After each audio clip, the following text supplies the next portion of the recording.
Hello, everybody. This is Danny with Rem Alternus here again with another one of our preludes for the Like Clockwork campaign that will be coming up late this fall, early winter. Um, I've done two of these so far. This is the third one. I'm really excited to get to the other characters as well and knock these out so we can see what these characters are all about and get into how they all come together for the campaign. With me today is John McDonald, a good friend of mine from my time back on the West Coast in Portland. Uh, Everybody really knows about me because I've been doing this like about 500 times, saying who I am and what I do. So, John, why don't you tell us a little bit about you? Hello, I'm John McDonald. I'm an Aries. Um, I am a playwright focused on writing queer fairy tales. I really like baking to relieve stress, in which there's a lot of in the time in which we live. And I enjoy the tabletop game for all of the amusement it brings to life. There's no COVID in the tabletop universe, thankfully, so you can actually go places, which is tops. Yes. All right. So, John's playing a character named Panabon Rek. This is a gnome who is living in the Holy Empire of Palakun currently.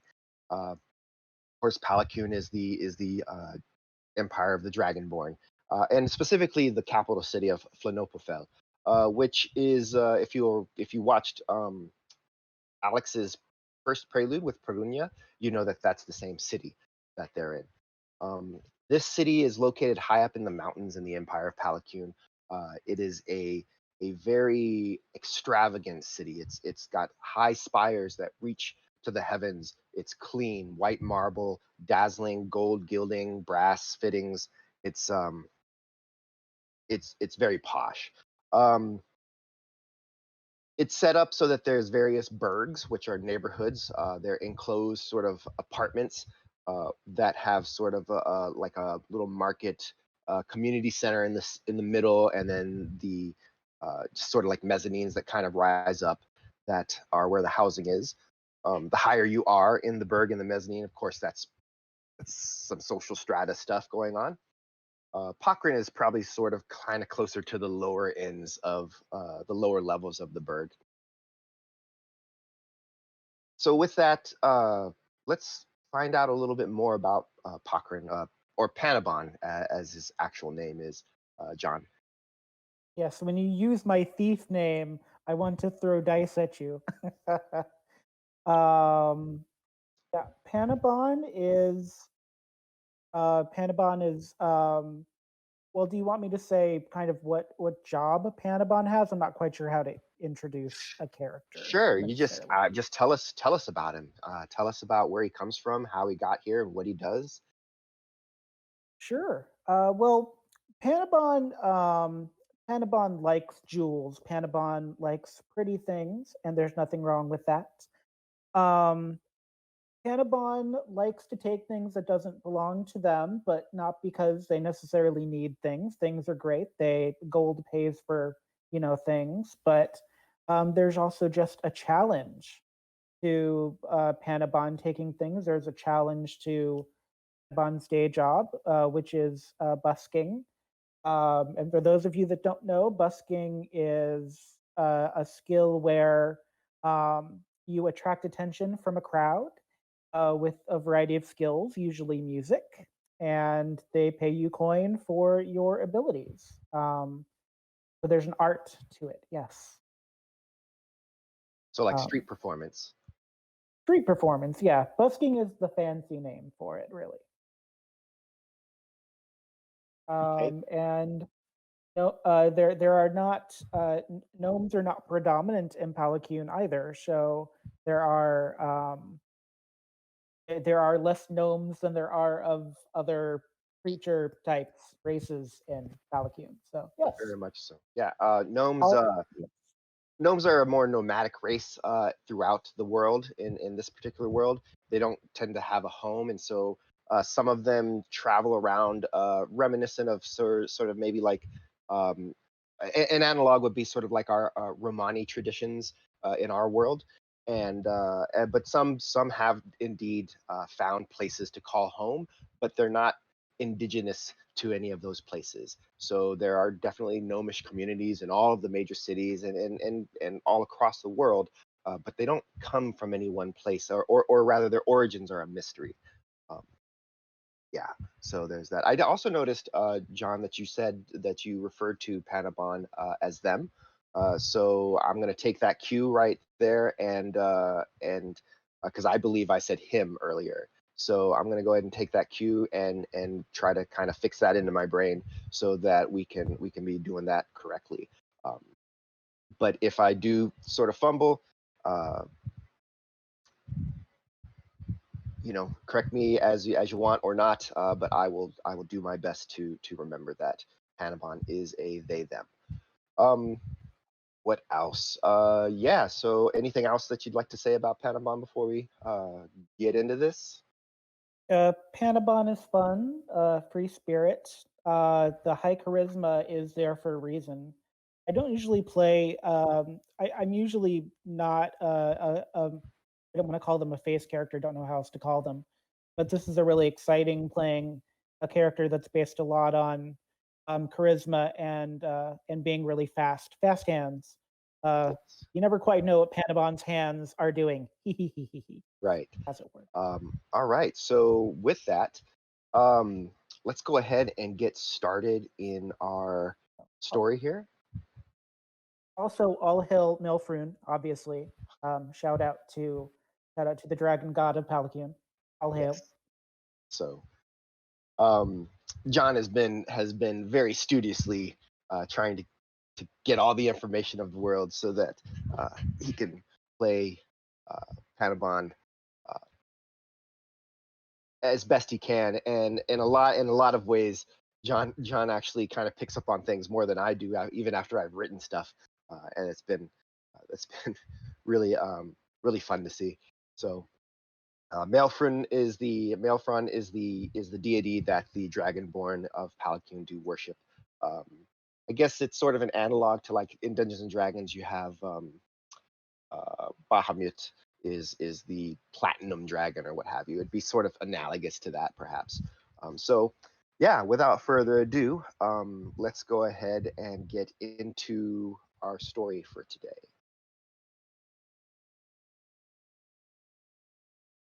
In the high mountains of Palakun, along the Golden Crescent, there is the city of Flonopofel, capital of the Holy Empire.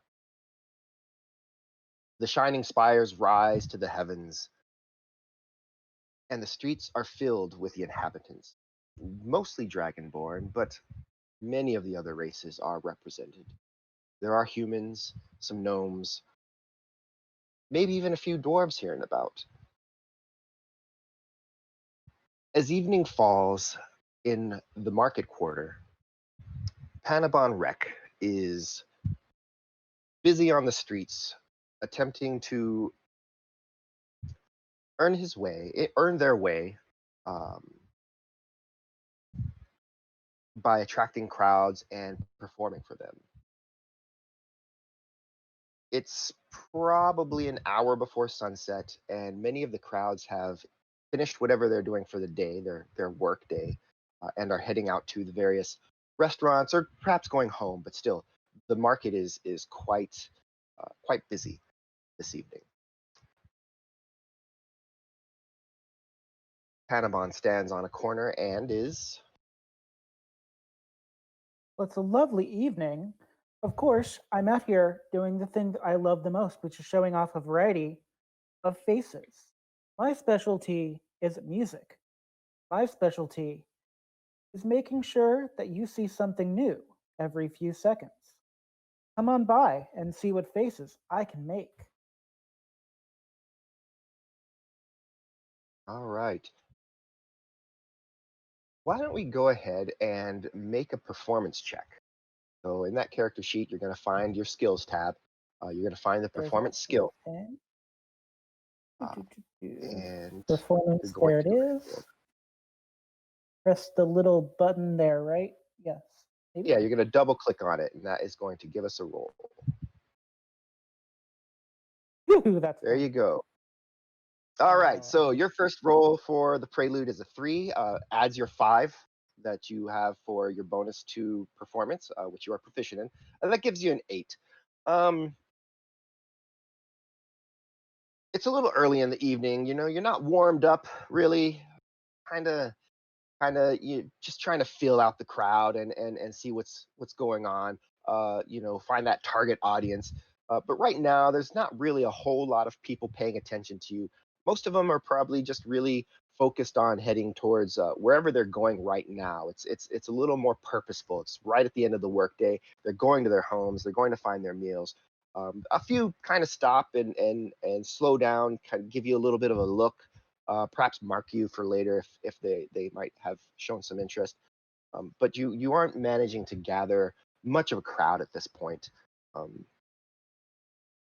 Perhaps you decide to pick up and maybe move to another section of the market towards one of the restaurants, or maybe you've staked your claim here and you want to just keep at it and hope that the crowd does eventually grow. Um, but you do have choices. Is there anything that you'd like to do, or just kind of continue on? I think the sun might have been in my eyes, as it said a little bit. Perhaps there's a little bit too much glare. Perhaps I should try another street corner. There's no one in the stall a little bit down there, and it would be a shame to waste the space on such a lovely evening.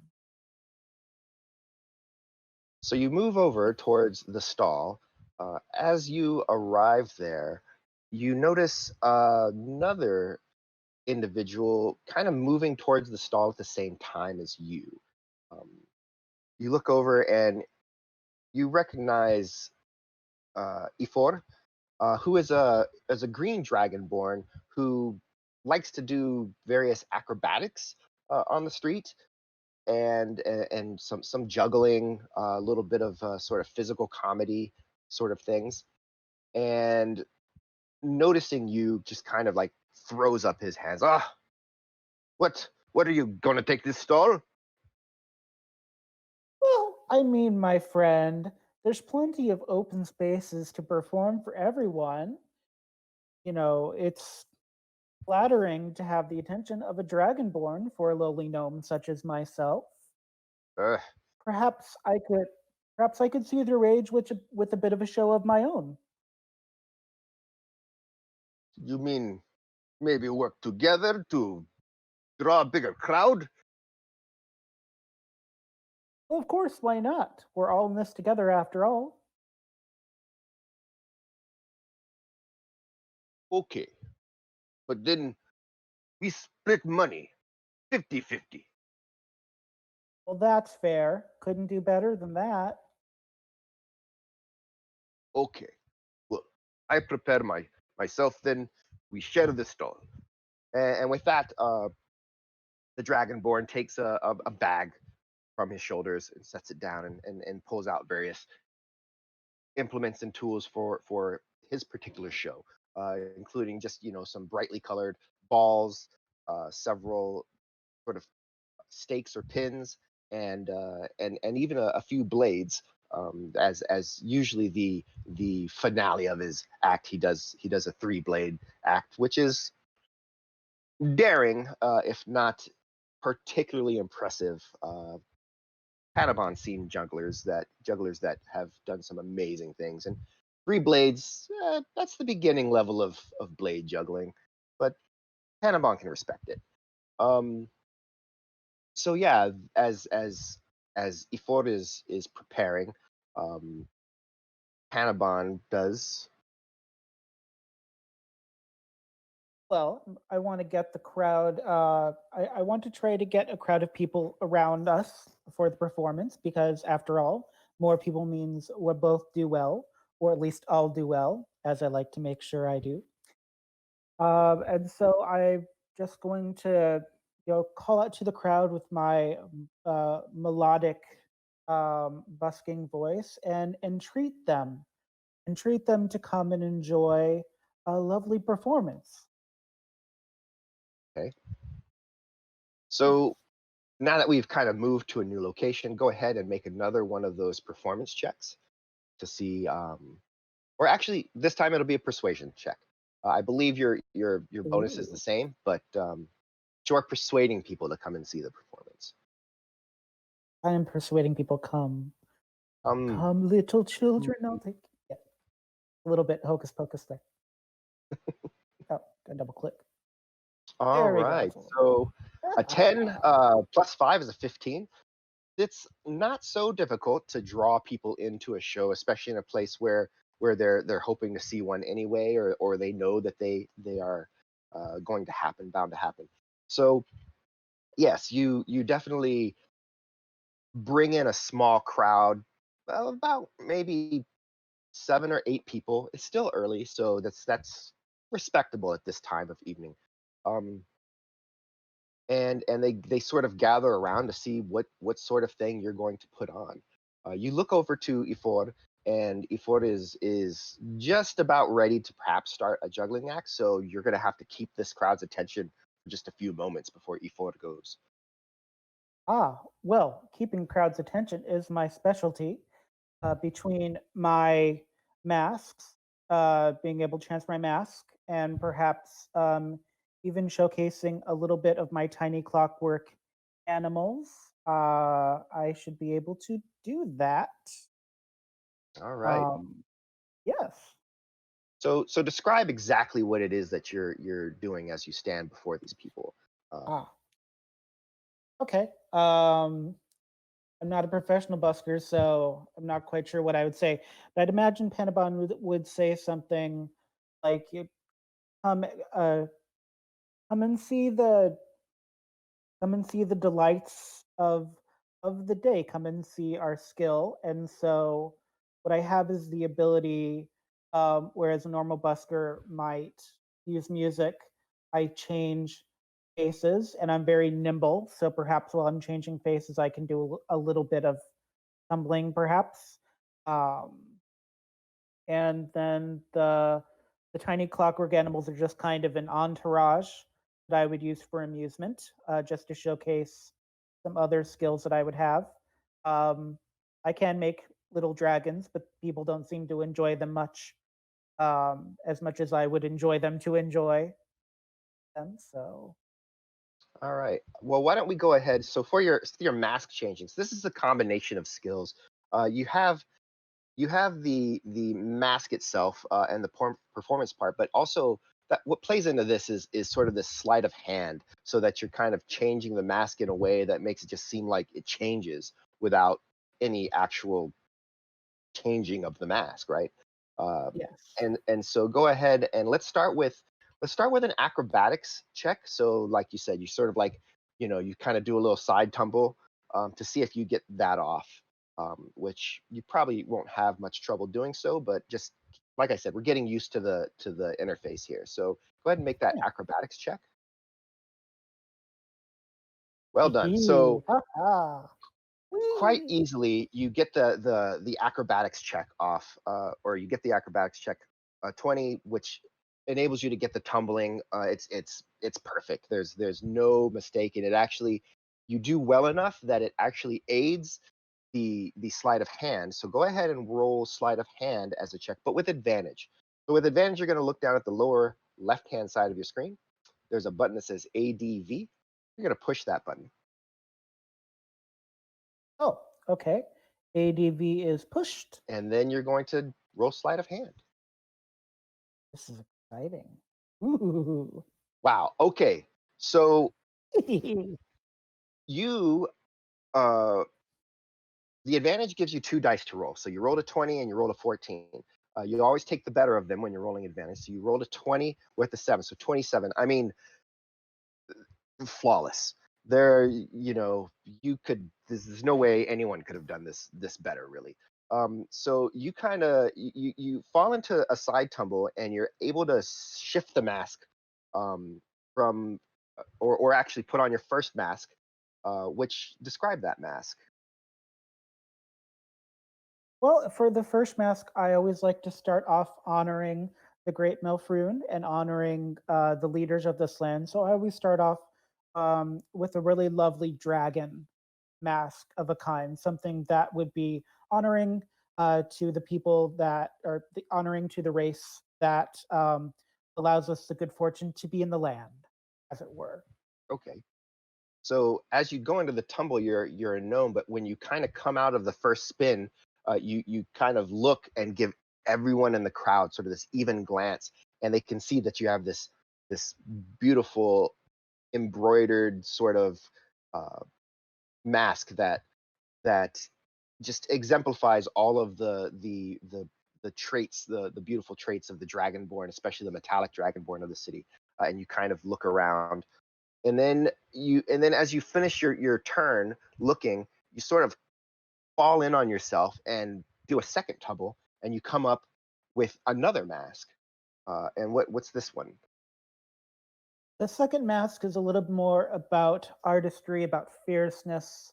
There's something kind of masculine and lionesque to a mask like this, whereas a dragonborn mask might be, depending upon how I'm feeling that day, might be of a cooler tone.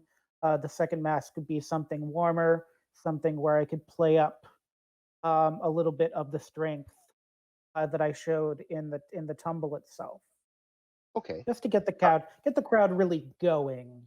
right, and you've definitely piqued their interest. They're definitely looking at what's going on, and they've been whoa surprised by the change, the sudden changing of the mask. I mean, like within 3 seconds you changed your mask twice, and they no one saw you do it. No one saw where the mask came from, how you got them, out. Some are probably scratching their head trying to figure out, exactly what you're doing. Give us that performance check, but this time give it to us with advantage again, because that sleight of hand 20 is gonna that'll carry over, I think. Form it. All right. So the 15, yeah, there's definitely some polite applause there, as they see this quick maneuver, and appreciate it. A couple of coins go into the small box that you have set up in front, and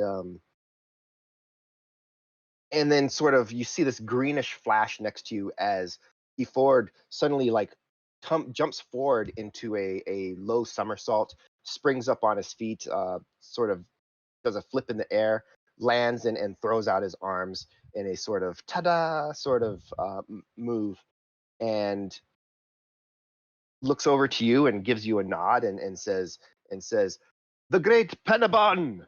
Um, and then he turns back to the cloud and says, "And I am Efor. I will My show you friend, yes. how greatly I can juggle these balls." And he goes into his juggling act. In between the two of you together, you just kind of play up this crowd. You kind of go back and forth. You're not really used to performing with somebody, um, but it's something that it's just this give and take, as you kind of draw attention to yourself and then kind of pass it on to E4 as he changes over to a different juggling medium. And you pass that next hour or so. Uh, you you find it's somewhat enjoyable, and at the end of it, you check the box, and there's probably about 23 silver pieces in there, which is not a bad take for an evening. It's actually pretty good. Of course, that splits down, and each of you actually only gets like 10 or 11 silver a piece, but it's definitely enough to get you something to eat later on, and to pay for your evening, and what else you want to do for that day. Um, it is the sun is starting to set.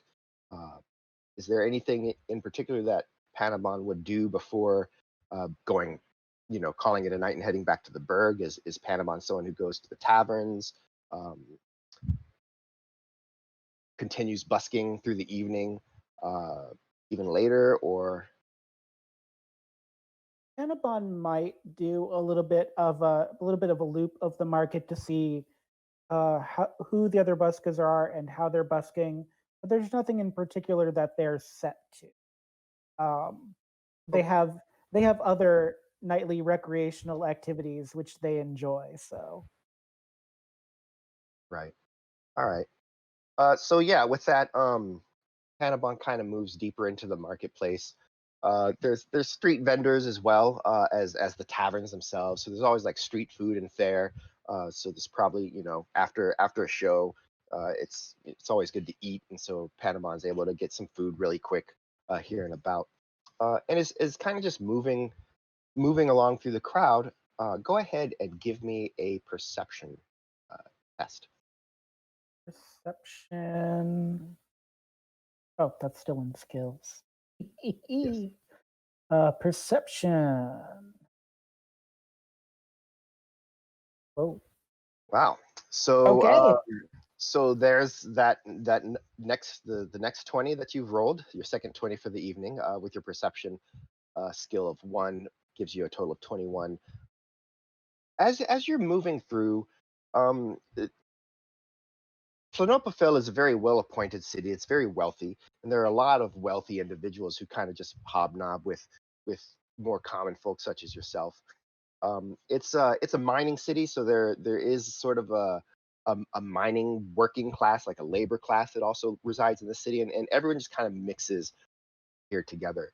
So it's not common, but it's not super rare to see some of the highest echelons of wealth and power just in the marketplace, moving about through the crowds. And so you do notice, you're not sure who it is. You don't really know. You haven't made it your mission to know who all of the highest ranking clergy members are in Flanopofel. So you don't know which one it is, but you do know that this is definitely one of the high priests, one of the probably the inner council that that guides and counsels the Sumplore, which is the sort of emperor figure. Um, and kind of just next to the high priest is and he's got sort of like golden brass scales, so it's you don't know if he's a gold, copper, or brass dragonborn, um but it's definitely one of those. You wouldn't say he's like a silver dragonborn. Um and and he's well appointed in his robes, and next to him, in a very professional, nice attire, but not as ostentatious as the high priest, is a young female dragonborn. You put the color at blue, chromatic. Again, not entirely rare for a chromatic dragonborn to be working with the high priests. It is, after all, especially in Philopofel, there's equality amongst all the dragonborn, or so they say. And of course, kind of behind, just walking just a little bit behind them, are two guards, two of the holy guards of Flanopofel, and they're kind of cruising through, and you see this, uh, and like I said, it's not uncommon, entirely uncommon. But what really catches your eye are first one, and then a second individual that you're fairly certain are following this troop, and they're doing it furtively. They're kind of moving along the sides. You see one sort of dip behind some tents and some stalls, and kind of creep out the other side. And it definitely seems like they're following. And it's not, these individuals are you don't recognize them, but you know that they're not some sort of official, secret, keep them safe kind of people. It's more of a, they're following them. They've marked them somehow. Um, yeah. So what does Panabon think about that? Panabon wonders if he's close enough that, or Panabon wonders if they're close enough that they might be able to see if there's anything to pickpocket and see if they can kind of figure out. It never hurts to have some bonus points with the people in charge, just in case, so they know that there's a friendly gnome or two out there in the world. Okay. So Panabon's following them is gonna try to what exactly is Panabon gonna do then?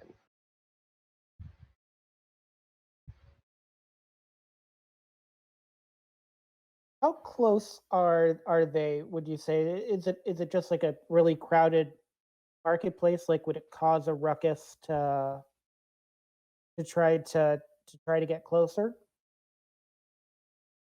I mean, so if you're trying to like run directly at them, that would probably cause a little bit of a stir. But if you're just trying to move surreptitiously through the crowd and keep an eye on things, um, that's definitely doable.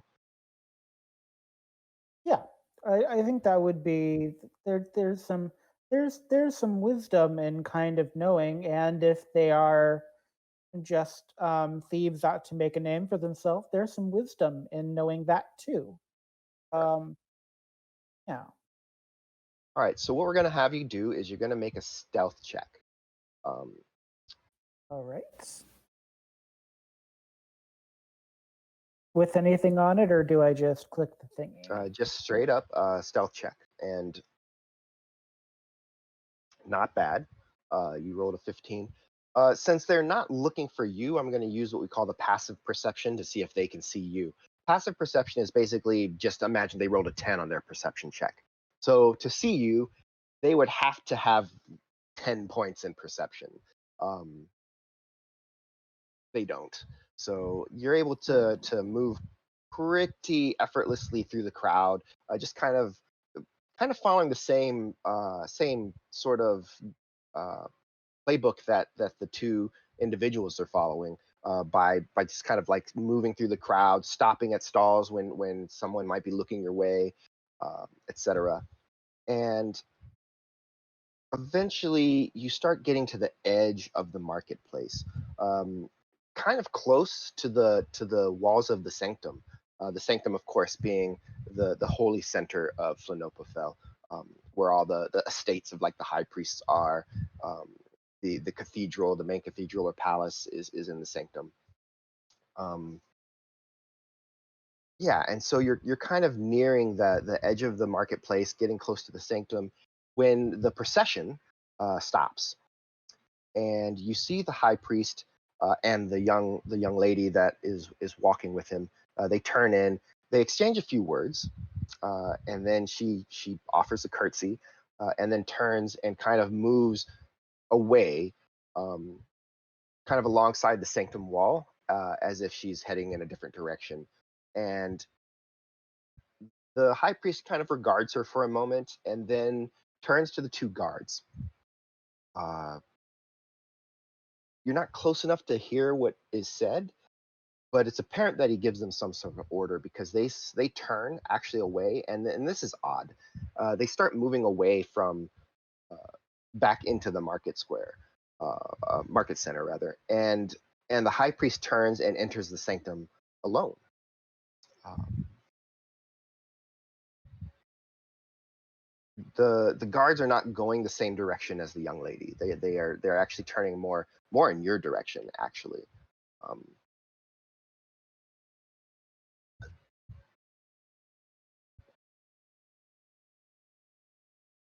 is there anything that Panabon is doing, or is he just going to kind of stay? They're just going to kind of stay and watch, or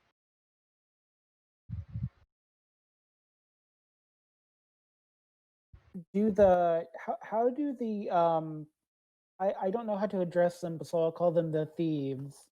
Um, do the thieves look? How do is there a way to check to see how the thieves look about this? I don't know if that's sure. So you have just a perception test that you can roll again to see if you can kind of spot them out in the crowd again, and then you also have and if you see them, we'll have you also roll an insight check to see if you can get a read on how they're responding to it. okay. Yeah, I can mean because if they are, because depending upon how the thieves are reacting to this might invite how Panabon could react. So yes, Okay. um, my perception and insight are the same. So it doesn't matter which one. Yeah, just push the perception one first, and then push the insight one after. Just to Yeah. So you find them, and then with your insight check, um, they they've definitely noticed the guards are moving away, and actually, it looks like they're kind of moving to converge with the guards. Um, Still furtive, but a little more direct now. Um,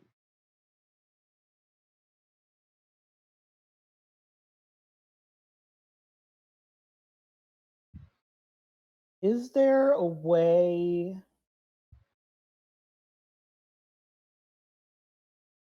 Would there be a way to try to? I don't know if this is something I should even attempt, but is there anything noticeable on the thieves that if I pickpocket, it would give me some kind of information that I might possibly need? I don't know if I'm saying the right thing. so I think I understand what you're trying to say. Yes. It's hard to say. I mean, they have pockets, they have uh, pouches, perhaps. You'd have to try and take what you could, and see what you could get out of it. Um, you haven't been in Phenopophel long enough to really have a strong handle on all of the factions. You've definitely kind of run into sort of the Thieves Guild or a Thieves Guild, and sort of made some inroads there. But there are definitely other players in the city that you're not necessarily aware of. Um, and and so yeah, it's like I said, you could try to take something and see what you got, but there's definitely nothing that you notice that is identifying them otherwise, or giving you something specific to target. Okay. Would they? I guess I would rule this probably. Panabon is now kind of more curious just because this is a really fun evening entertainment for him. Castle intrigue is fun, or theocratic palace intrigue is pretty much fun for the whole family, as it were. uh, so Panabon just kind of wants to see how this plays out. Like if there's a, um, I don't want Panabon noticed, but if there's like a perch or something where because they've noticed that the thieves and guards are converging, so something is interesting about the gold, called the gold dragonborn um Right.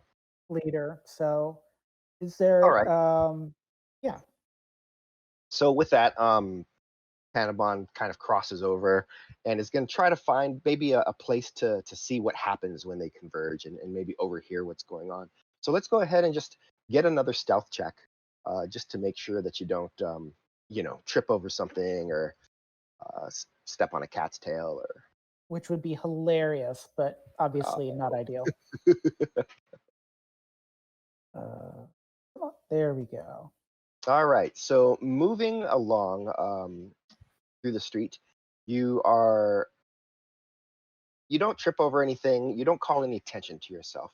You feel fairly confident that they haven't noticed you. Mostly just because they seem pretty intent on whatever it is that they're doing. Um, and you arrive sort of kind of, at the stall, and the two guards kind of stand at this corner, and then one of the thieves, kind of posts up right next to them, actually, and just kind of leans against the building, which seems sort of odd. The other one stops maybe 10 feet off and is kind of looking back the way they came.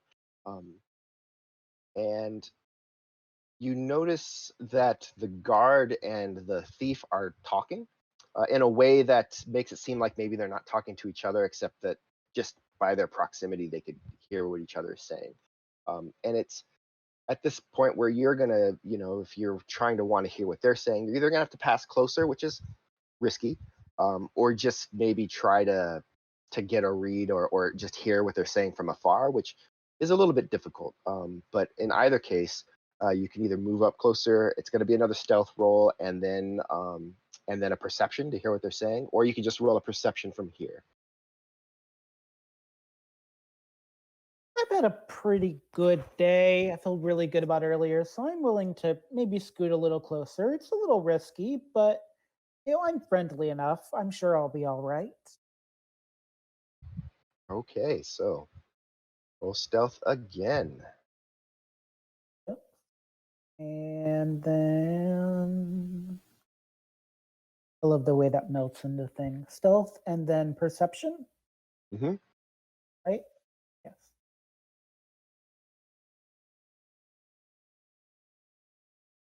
Okay, so Ooh. 17 and 17. The dice are with you tonight. So yeah, It's Panabon the moves purple. in. It's the purple. Panabon moves in and finds kind of a spot that's close enough so that Panabon can hear what's being said, but not so close as to cause any alarm. And you do hear, you get the gist. The thief is kind of looking back also towards where the other one is looking. He says, "You sure that's the one?" Uh, the guard responds, "Yes, that is the one. You must eliminate quickly before they get home." And the thief says, "Yeah, yeah, we'll get it done." And with that, they actually separate off, and the two thieves start moving in the direction that the young lady had gone off to, as the guards kind of hustle back towards the sanctum.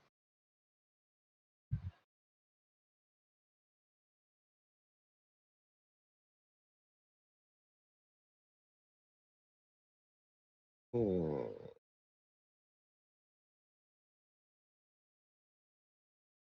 What's Panabon thinking?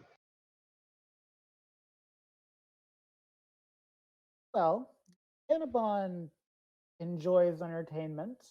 Obviously, that's some intriguing news to have heard.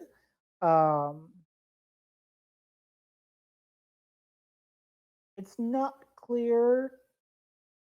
It, Originally, Panabon thought it was about the old man. Now it seems to be about the younger Dragonborn, which is kind of interesting. Um, Kind of interested to see what the thieves do, kind of what they're, because if they're part of a kind of a new city guild with a new technique, that might be something interesting to kind of just see a little bit potentially.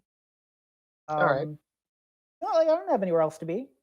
Could be kind of fun just to kind of see what happens. Sure, why not? Yes. Okay. Well, with that, Panabon turns and kind of uh, scurries in the direction of the two thieves, and to see what it is they're up to and where they're going.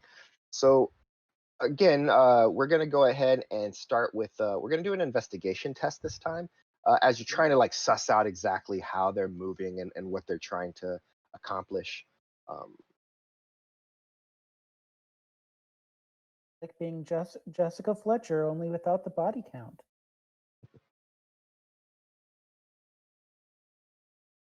Man, Cha you cha are hot cha. tonight, let me tell you. Cha-cha-cha. Never All gonna right. happen again. This will be the best night, the this best this night is I've the ever best had. night ever. And then after this, it's just gonna fall apart. Um, There was only one game I was in where I almost killed a giant fighter god with a 19, but I don't think that's going to be repeatable. But yes. yeah, we'll see.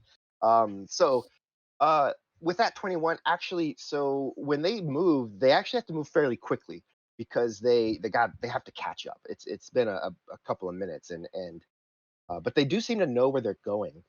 And the night's getting later. There are definitely less people on the streets, and especially as you go between quarters, there are some definite empty spots. And through the crowds, you're able to follow them quickly because they seem pretty intent on what they're doing and aren't expecting that somebody is now following them. But what it seems like as you move forward is that they are moving in such a way as they're kind of crisscrossing back and forth and not like staying together. And eventually you get to a part of the city where there's definitely a lot less people, a few more sort of alleyways and the like, and you catch sight of the young lady who is kind of turned back, and you realize that these two thieves, or whatever it is they are, that the way they're moving, she's noticed them, and you can see that it's on purpose.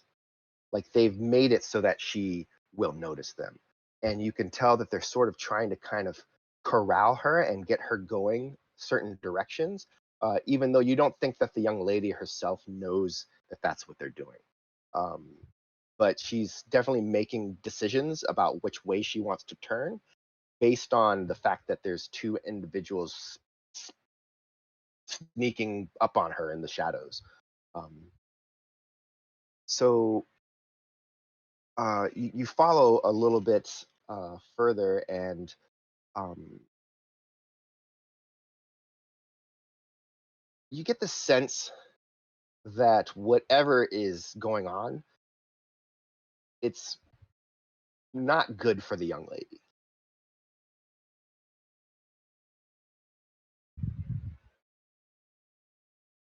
It doesn't sound ideal. Definitely.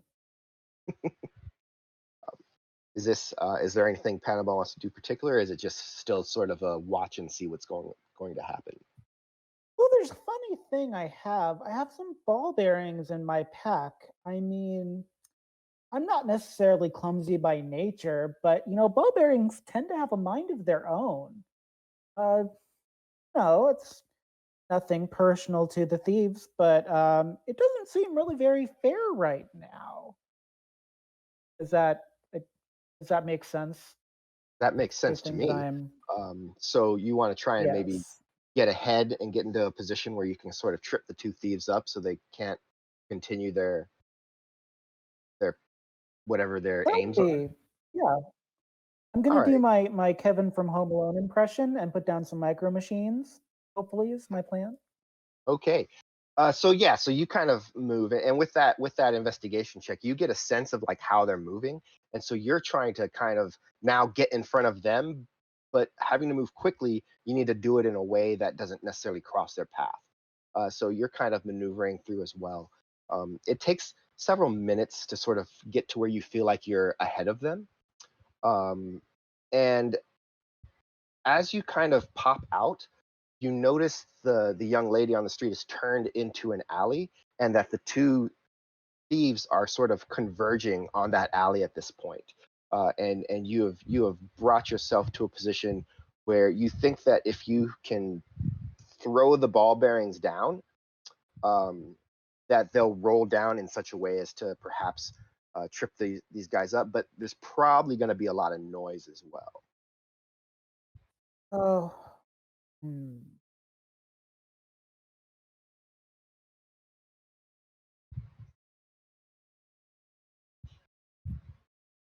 Think of if there's something else to be done.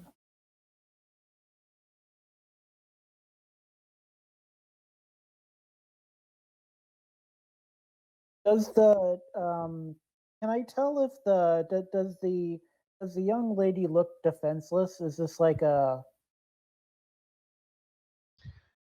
You didn't see any weapons, that's for sure. And she's wearing like a dress, but for a professional situation, it seems like she might be like some sort of clerk or an admin person for the church. Um, so yeah, you didn't see any weapons per se. is this an alley with a dead end? Can I tell? Because I'm technically I have gnome, I have dark vision. Am I too far away to tell Uh, if the alley is you're a pretty dead sure the end? alley is not a dead end, only because of where you're at. You're not actually looking down the alley. You're down the street. So you could cut down that street and try to get to the other side of the alley before she does. That is something that you can try to do.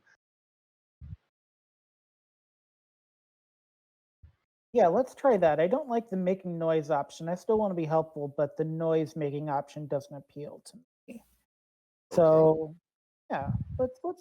I I'm pretty confident in my ability. I'm a little worried about her in the alleyway, but I'm not worried so much about me necessarily in the alley. Okay. So you kind of you see the two thieves are kind of heading beeline towards the alley now, and so you know that you can cut and sprint that block. They won't see you because there's a block of buildings in the way. So you sprint down that side and you kind of turn, and as you kind of poke your head out the side, uh, you don't see anyone on the street. You don't see where anyone's come out, and that makes sense. You sprinted, so you got there faster. So kind of moving up towards the alley to maybe intercept the young woman and perhaps you're not sure yet. Maybe grab her and pull her into an alcove, like shh, or grab her by the hand and tell her to run, or even just let her pass and stand your ground and get into a knife fight. There's options. Uh, Not saying any of those are the ones to pick, but those are sort of things that are going through Panabon's head, maybe. And as Panabon kind of gets closer to the exit of the alley, they can hear voices coming from the alley. Ooh, okay. Um,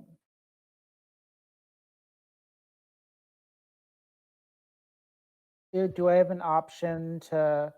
Is it? Would it be clear to me without rolling that one of the voices belongs to the woman? Yes, that is clear. Okay, then I would. I think it's worth the investment to try to hear what is being said. In case I've misread the situation completely. A shish kebab gnome is not a gnome that I wish to be. Right. So yeah, so you kind of creep up towards the corner and make a perception test just to see how much of it and how well you hear. Okay. So Mm. it's hard to make out the words. Definitely a woman's voice and then a deeper man's voice, or a male voice, and you can hear that there's fear in the woman's voice. The male voice is brooding, dark, and there's a sense of sort of a finality to it, just sort of a just this sense that whatever's going on, it's just that's the way it is. There's nothing that's going to stop it.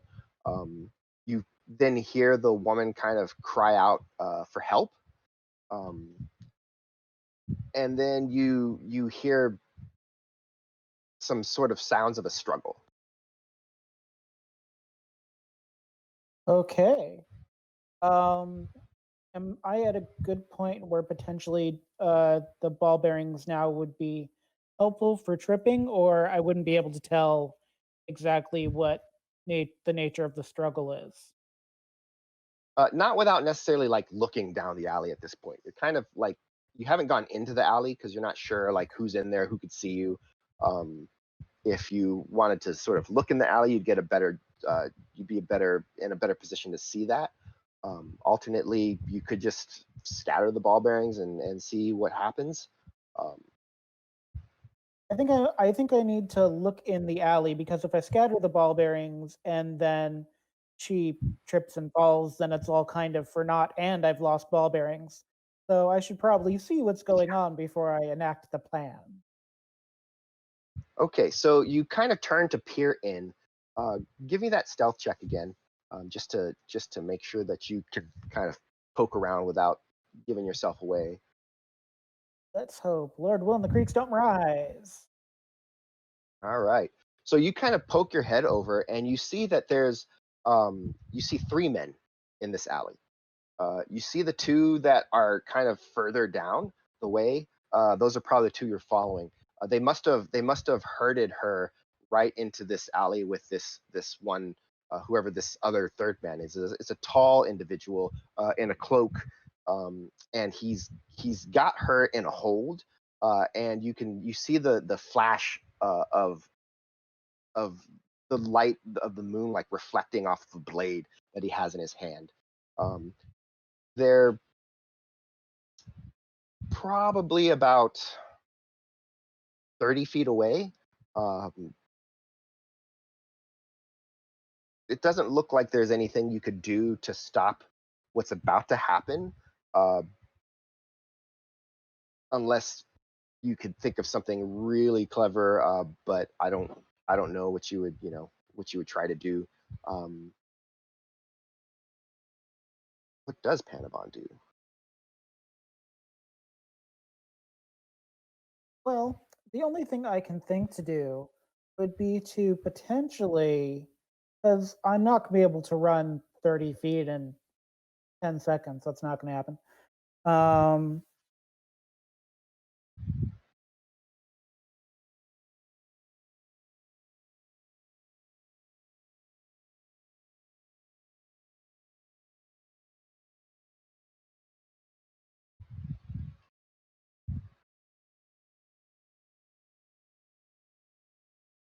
I'm not sure what Panabon should do here, because um, I'm doing pretty good on stealth, and it's not like this would be the first Dragonborn to be murdered True. necessarily. It's a risky place. Even with its admirable beauty, there is still risk to living here. Um, Not necessarily the heroic type, but also just stabbing someone seems in poor sport. Um, I have enough. I have the dexterity. If I try to throw ball bearings in like an arc so it seems like it's coming from somewhere I'm not, maybe, potentially, because I still want the advantage of the shadows. Right. You Even could if I try. even if I just well, they're gonna make a noise anyways. I can always pretend I was a cat. Um, yeah, let's go with the ball bearing things. All right. It's useful to have. Sure, why not? Yes, let's try that. So you just like reach in and grab like a handful, or are you going to try and scatter the entire bag, or A handful should work to start with. It's getting dark. If they're good thieves, they'll be listening, or at least one of them will be. So yeah, I'm gonna say the let's do a couple handfuls of ball bearings. Like I'm not gonna spread 1,000. I'm not gonna lose 1,000 ball bearings. That's crazy. Uh, all right, but a couple handfuls of ball bearings. I mean, ball bearings. I can recoup that loss. right. All right. Uh, So you just kind of, yeah. you kind of grab a handful and you lean over and you just kind of chuck the first handful, and then before those can hit, you reach in and grab a second one and try to chuck those as well. Um, you can hear them scattering about. There's some kind of shots of surprise, and then you hear the deeper voice kind of give some commands, and the other two individuals, you can hear their feet fall, footsteps as they start running towards you, towards your end of the alley. You're not sure that they saw you, but they got a good sense that ball bearings came from one side of the alley or the other, and they're presuming it's your side of the alley. Um, and so they're running in that direction. Let me go ahead and make some rolls for these guys. They are going to be stepping on some ball bearings. I'm going to make some dexterity saving throws here. I'm going to say that if they don't get a 12, that they are going to eat dirt. So the first one manages to not fall over, but the second one, you hear the satisfying thud of someone just like slamming into the ground, falling over, um, cursing, and you know they were running full speed. So I'm going to say that they took they took a little bit of damage there as they fell. Um, yeah. So uh, with that, go ahead and if you want to see what's going on, or if you're going to wait for these guys to get up to you, or um, what is it Panabon's doing here at this point? Uh, trying to this hand motion is me envisioning where I am in the alley. Um, this is my submarine motion.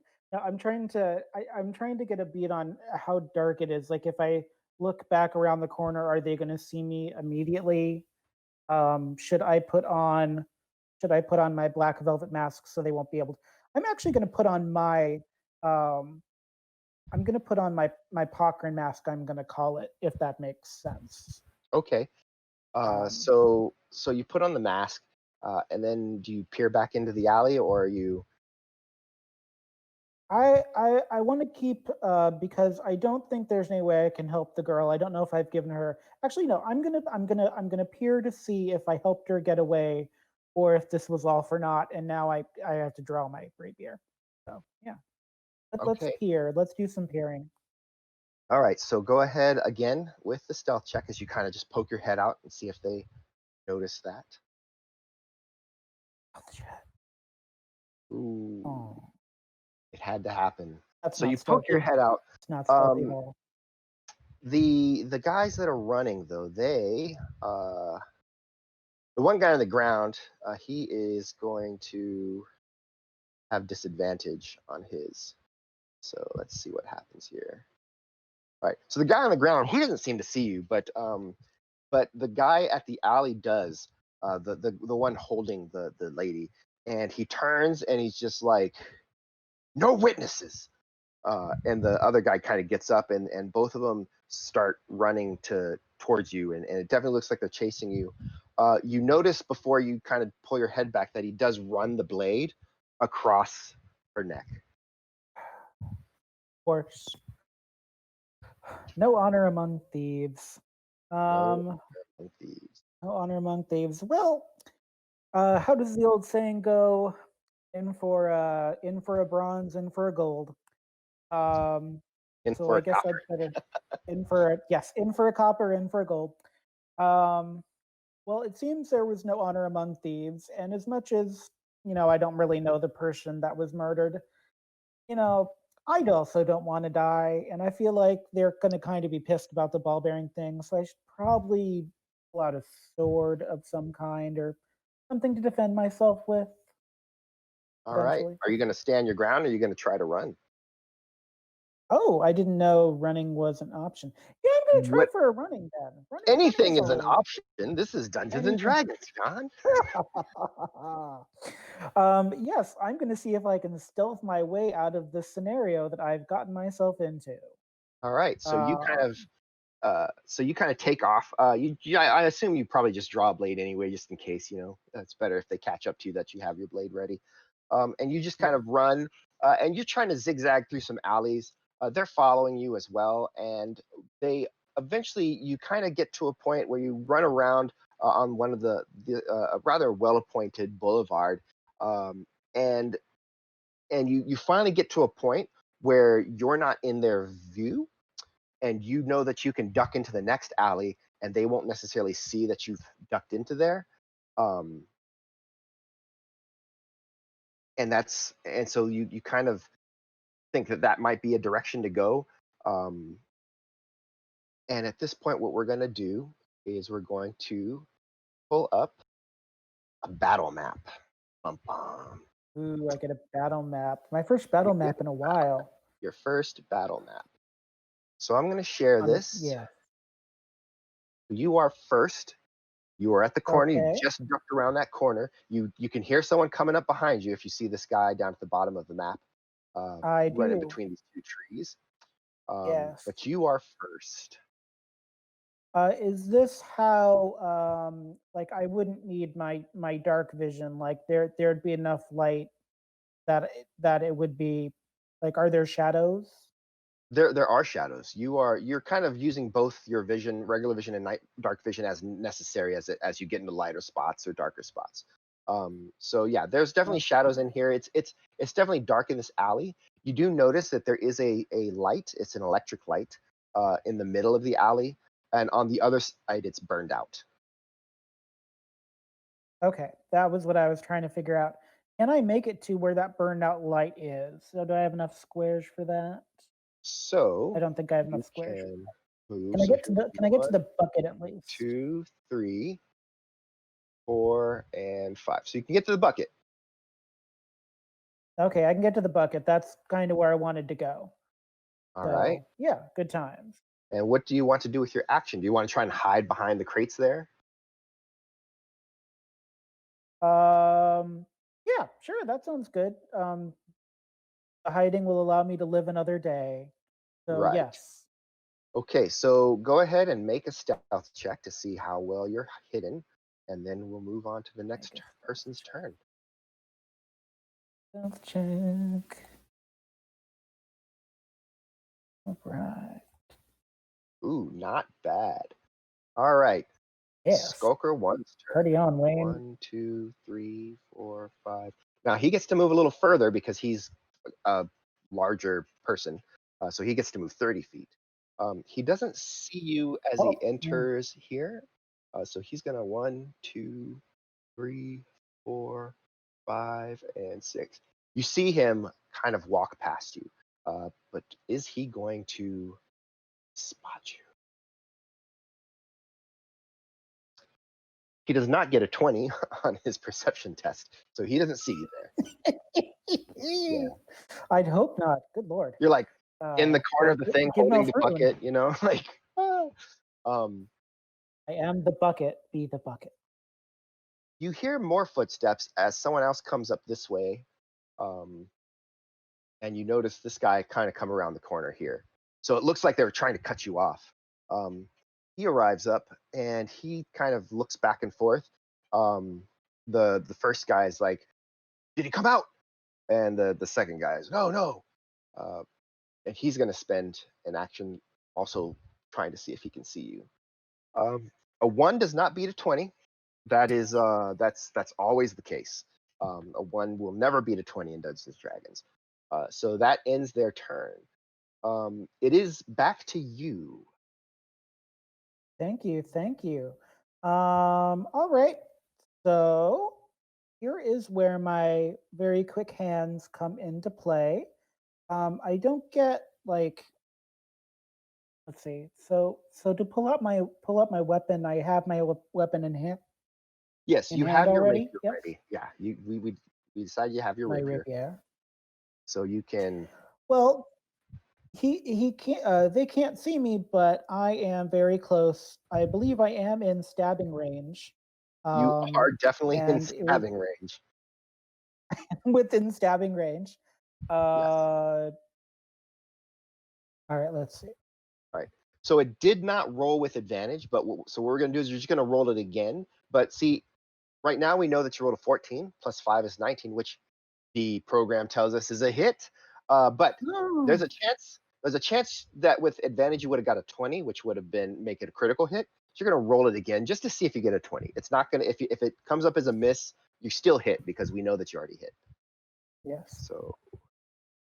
So a 1. So you Oh, rolled a 14 and a 1, but with advantage you drop the 1, you keep the 14, you hit with a 19. So that's a 19. And since you had advantage and he's unaware, this is going to be a sneak attack. So go ahead where I showed you before to where it says rogue and hit that magnifying glass so that you can see the sneak attack effect button. oh, there it is. Yep. So So do click that effect button just the once. the pair of people here, the legs. Yeah, it looks like a person. Yeah. So yeah, just click it once. So now we see that this has added the effect sneak attack damage 1d6. So you're going to do an extra 1d6 when you damage this guy. So now we're going to go Okay. back up to the rapier, and there's the thing where it says 1d8 plus 3 piercing. You're going to Yes. double click that box. Boom. And so you rolled a 2 for the 1d8. You rolled a 4 on your 1d6, and then you get to plus 3. So all of that totals together to a 9.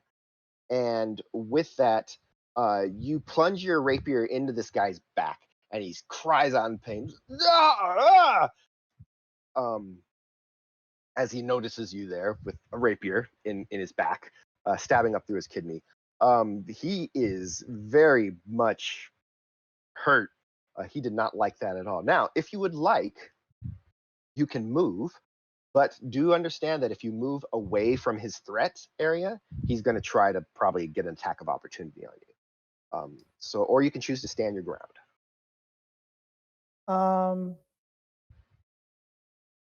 I was wondering if because am I still hidden, or by using the rapier I've now announced myself, so I'm no longer in the shadows, I assume. Yes, that is the fact of it.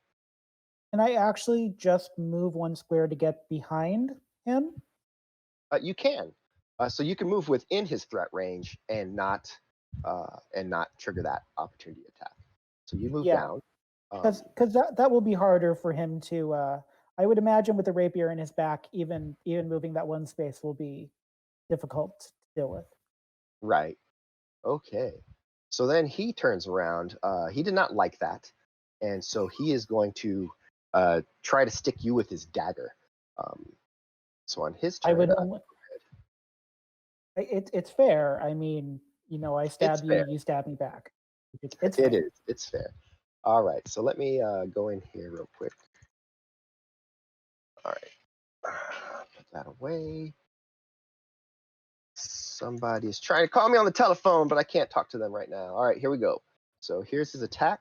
Um, oops, I did not mean to roll with advantage, so I'll have to just roll again because that did say a hit, but maybe not.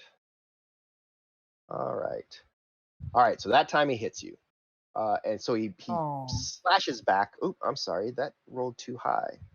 So that says 6, but really it should have been 3. All right. So he just kind of slashes back with the dagger and kind of cuts a line across your arm that's holding the rapier. It hurts, but it's definitely not enough to bring you down. And the other fellow, he's kind of like, oh, I see him, and he kind of moves in 3, 4, 5, but he is not able to get in range to attack you. So there well, is that's that. that's ideal. Yes, That's ideal. that is This is the Power Ranger thing of doing the right. Okay, yes. so with that, it comes back to your turn. Start of the third round. Okay. So Well, I currently have a very pissed off, a very PO'd, I should say, uh, heavily wounded skulker, and then a wounded skulker. I am still holding a rapier, yes, in my yes, you hand. are. Um, I'm not quite sure what else to do, but stab them again. I don't feel the need to equip or anything. Yep, I, that's I don't know what else you would do in this scenario, but stab again, essentially. that is Uh, often how we do it. yes.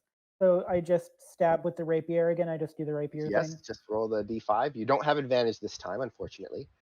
No. Oh, Oh, that's a bad time. Bad time for that that to happen. is a bad time. Um, so he And I actually, can't dodge. Bad. yeah. So you can't dodge now because you did do an action.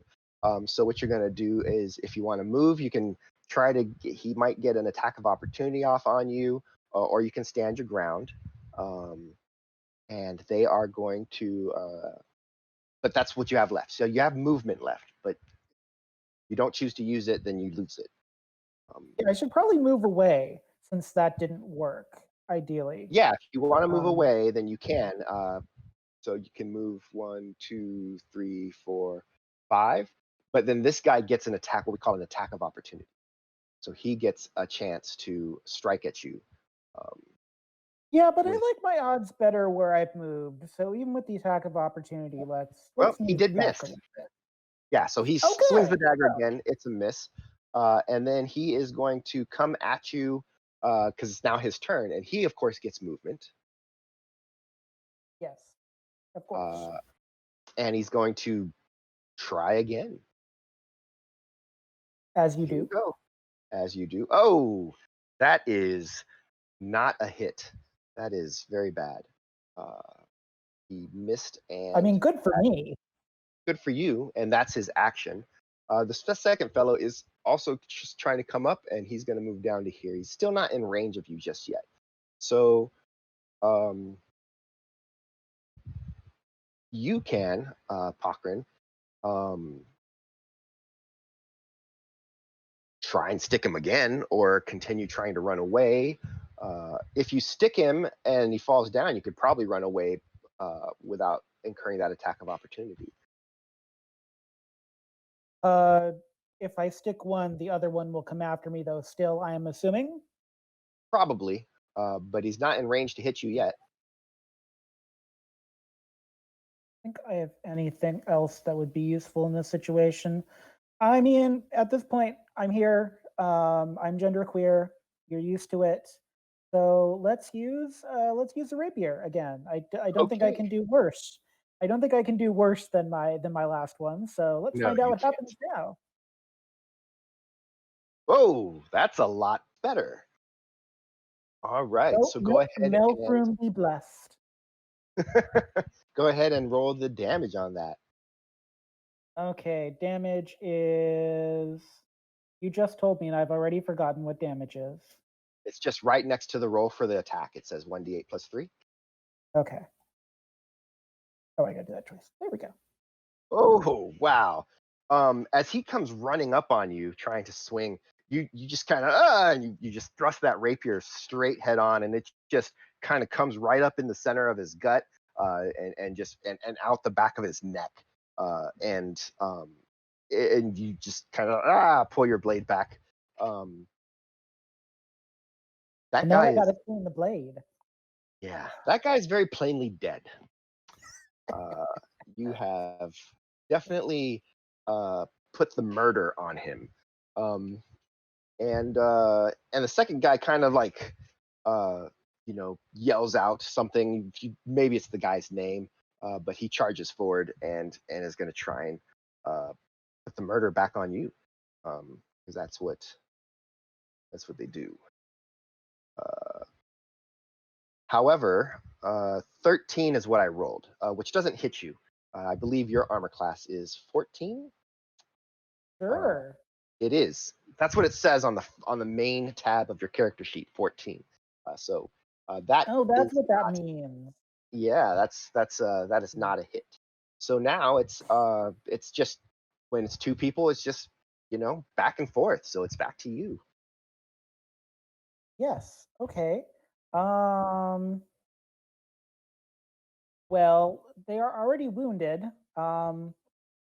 And if I run, they're going to chase me, and that's just not going to work in these shoes. Yeah. So I'm just going to go ahead and try to slice them because they're right there. So All right. Rapier's been doing you good so far. Oh, he just barely kind of well, ducks back as you swing the rapier across at his eye level, and then he is just gonna kind of serve it right back at you. Um, Here we go. to be fair, he's angry at me too. So I mean, I'd be angry at me. Yeah, he's a little bit miffed. So Mm. that is a hit. So he kind of you get another gash. It's a small gash though. It's only 2 points of damage with the dagger. Um, but you take a couple more of these, and it's not gonna be good for you. Go ahead and make that next roll. Yeah, it's not going to do me any good to dodge, so I might as well try again. I mean, this is Yep. the life that we live in Balakune. So here we go. Oh, that is a hit. You got him. So So go ahead good. and roll the damage on that. Um, All right, roll the damage. Hello, damage. There we go. oh, with 7, uh, he'd already hit himself on the head pretty hard when he fell earlier on your ball bearings, so he That's was already right. down a bit. And so yeah, you managed to you just as he kind of comes at you and he's trying to swing. How do you take him down? With witty repartee, a reference to Melfrune, and nice little stabbity stab, my rapier. All right. So yeah, that goes right into his neck, and he just kind of slides off the blade, and you give a quick flick, get that blood off, um, and uh, then how does Panabon what does Panabon do next? I mean, this two fellas dead by their hand. Dead Uh, by their hand, you never leave bodies without checking for things you can loot and looking for guild tattoos to make sure you haven't pissed off your boss. All right. So you quickly like look for any of the guild tattoos for the thieves guild that you know about, that you've been making inroads in. You don't find anything that says that. You don't find any tattoos that you think have any meaning beyond they're just tattoos that these fellas have. You make an investigation check, real quick. Um, Investigation. Ah. oh, Ooh. yeah. You Panabon is able to you look at you look when you find a tattoo on one, you kind of look to see if there's a matching tattoo on the other. You don't see anything like that. They do have some coins, so you get a smattering of coins, just some coppers and silvers, really. And they have daggers. Yeah, you can always start a Mm, dagger collection if you really wanted to, but you have a couple daggers already. Um, I'll let and that's the pretty street much urchin the street urchins can play with the daggers. They have to learn too sometimes. yeah, they So have to learn, and this is how they get stalked. So, yeah, come upon dead thugs in the alley, and that's how they equip themselves. I'm like the Robin Hood of Pelican. Yeah, right. And so with that, Panabon turns and jauntily steps out of the alley, like, or furtive, or how does this? Oh, this is Pelican. You're just walking innocently. Nothing has happened. A little bit of Ignore the whistling, blood on maybe. my shoes. It's Yep. fine. Yeah, it's fine. And It's fine. and with that, uh, kind of wondering maybe what all of that meant, Panabon strolls down the late night streets of Phenopophel, maybe ready for some chamomile and a nap. Oh, I do love a good chamomile. And with that, we're going to end the session. So, Oh, yeah. Uh, such a pretty map too. That was a lovely that was a lovely combat map going yeah. on there. Uh, Yeah. well, and that's part of what we're doing here. So when we have these maps that we're using, we're going to make them available for our Patreons, and then maybe eventually kind of put them together as sort of a product we can give out to our community. Um, just more tools for them to use. Cool. Um, yeah, Yeah. I've spent a little bit of time putting this map together. These are simple. Uh, Hopefully, we can get some really nice ones for when we're playing as well. The token right now, I just to give them credit, and I made that on Hero Forge, using their color palette that they just did their Kickstarter for, and so I was able to just get my little make a little, like a miniature, design a miniature for Panabon for this session.